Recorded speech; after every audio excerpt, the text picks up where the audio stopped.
Nachbarin macht einen Brunch auch nicht dran, sie hat mich eingeladen. Das Ding ist, es ist eben die coole Nachbarin, die ich gerne habe.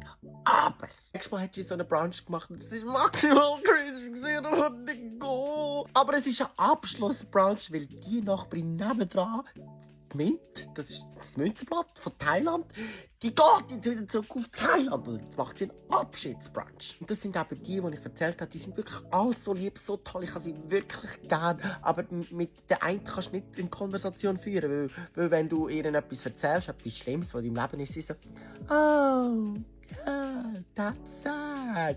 Sie checkt das Leben nicht. Die andere, die coole Nachbarin, die habe ich wirklich gern, die ist wirklich, Bro, die ist cool, aber es ist einfach irgendwie so, mein Problem ist jetzt, der Brunch ist am Sonntag und ich bin am Samstag eingeladen an ein Event und dann gehe ich noch an eine Party. Und an diese Party, wo ich gehe, ist eine meiner Lieblingspartys und ich weiss ganz genau, ich werde lange dort sein. Wirklich lange. Also letzten Monat, als ich dort war, bin ich am Morgen um 6 Uhr vorbei. Darum wollte ich mir so die Option frei behalten, wie lange ich dort bleibe. Und ich wollte wieso nicht sagen, von wegen, ja, ich gehe in den Ausgang, ich bin so ein Crack.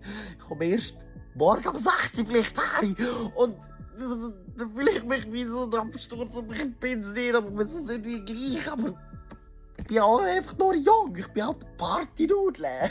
Und ich weiss jetzt nicht, was ich soll schreiben zum Absagen, weil ich bin so, ich habe euch gern, aber ich habe euch nicht so gern, dass ich mit euch am Sonntagmorgen brunchen. Vor allem, wenn ich dann nicht so viel Schlaf habe, dann habe ich keine Lust auf euch. Aber ich habe euch gern, weißt du, wie ich meine? Wie macht das jetzt, dass das nett ist? Weil ich möchte ja auch ehrlich sein, aber da anhand von dem merkst du einfach, wie die Leute Prioritäten setzen. Prioritäten setzen im Leben. Weil wären das jetzt enge Freundinnen von mir, wäre ich so, gut, ich gehe am 3 heim.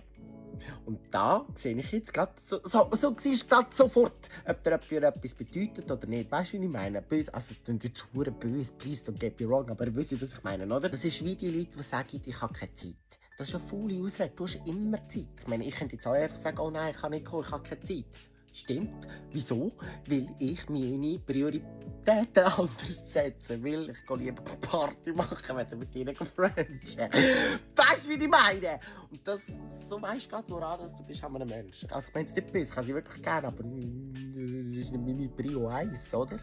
Weil, ja, es sind nicht meine Freundinnen, aber darum, ich will nicht lügen, aber ich will ehrlich sein. Aber ich will nicht sagen, ja, ich gehe Party machen. Und komme erst mal. Was soll ich jetzt sagen? Was soll ich dir sagen? Sagen ab, sicher, weil ich habe keine Nerven. Weil da ist noch die andere dabei, die ist Life is hard.